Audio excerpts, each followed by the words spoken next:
മദ്യലഹരിയിൽ പോലീസുകാരൻ ഓടിച്ച വാഹനം അപകടത്തിൽപ്പെട്ടു. പോലീസ് ഉദ്യോഗസ്ഥനായ ചാങ്ങ രതീഷിനെതിരെ കേസെടുത്തു ആരനാട് പോലീസ്. രതീഷ് ഓടിച്ചിരുന്ന കാർ ഓട്ടോറിക്ഷയിലാണ് ഇടിച്ചത്. വിവരങ്ങളുമായിട്ട് ജിബിൻ ജെബി ചേരുന്നുണ്ട്. ജിബിൻ, ഈ അപകടം എപ്പോഴാണ് ഉണ്ടായത്? ഈ അപകടത്തിൽപ്പെട്ട ആർക്കെങ്കിലും ഗൗരവമുള്ള പരിക്ക് ഏറ്റിട്ടുണ്ടോ? മറ്റു വിവരങ്ങൾ എന്താണ്? രതീഷ്, ഇന്നലെ രാത്രി 11:30 മണിയോടുകൂടിയാണ് ആരനാട് പുളിമൂട് ജംഗ്ഷനിൽ വെച്ച് ഇത്തരം ഒരു അപകടമുണ്ടാകുന്നത്. ചാങ്ങ രതീഷ് എന്നറിയപ്പെടുന്ന വിളപ്പിശാലയിലെ പോലീസുകാരൻ സഞ്ചരിച്ച കാറാണ് ഇത്തരത്തിൽ അപകടത്തിൽപ്പെട്ടത്.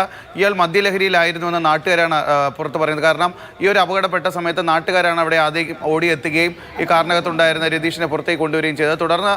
തുടർന്ന് ഇയാളോട് സംസാരിച്ചപ്പോഴാണ് ഇയാൾ ഒരു പോലീസുകാരനാണെന്ന് അറിയുന്നതും. പക്ഷേ ഈ നാട്ടുകാരാണ് പോലീസിന് വിവരം അറിയിച്ചത്.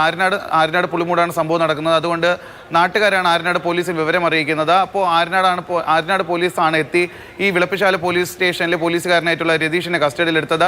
ഇയാൾ മദ്യപിച്ചിരുന്നത് കൊണ്ട് തന്നെ ഇയാൾക്കെതിരെ മദ്യപിച്ച് വാഹനം ഓടിച്ചതിന് ഉൾപ്പെടെയുള്ള കേസ് നിലവിലെടുത്തിട്ടുണ്ട്. പക്ഷേ ഈ ഏറ്റവും എടുത്ത് പറയേണ്ട കാര്യമെന്ന് പറയുന്നത്, ഈ ചാങ്ങ രതീഷ് എന്നറിയപ്പെടുന്ന രതീഷ് തിരുവനന്തപുരം ജില്ലയിലെ പോലീസുകാരുടെ അസോസിയേഷൻ്റെ തിരുവനന്തപുരം ജില്ലാ ഭാരവാഹി കൂടിയാണ്. അയാളാണ് ഇന്നലെ രാത്രി 11:30 മദ്യപിച്ച് കാർ ഓടിച്ച് സ്വന്തം വാഹനം ഓടിച്ചു പോയി മറ്റൊരു ഓട്ടോയിലിടിച്ച് അപകടമുണ്ടായത്. എന്തായാലും ഭാഗ്യം കൊണ്ട് മാത്രമാണ് ആർക്കും വലിയ രീതിയിലുള്ള പരിക്കുകളൊന്നും തന്നെ പറ്റാത്തത്. പക്ഷേ ഈ ആട്ടോക്കാരനാണ് ആട്ടോയുടെ ബാക്കിലാക്കിയാണ് ഇയാൾക്ക് കാർ കൊണ്ട് ഇടിച്ച് കയറ്റിയത്. ആട്ടോയ്ക്കും സാരമായിട്ടുള്ള പ്രശ്നങ്ങളുണ്ട്. എന്തായാലും ഇത് സംബന്ധിച്ച് മദ്യപിച്ച് വാഹനം ഓടിച്ചതിന് ഇപ്പോൾ രതീഷിനെതിരെ ആര്യനാട് പോലീസ് കേസ് രജിസ്റ്റർ ചെയ്തിട്ടുണ്ട്.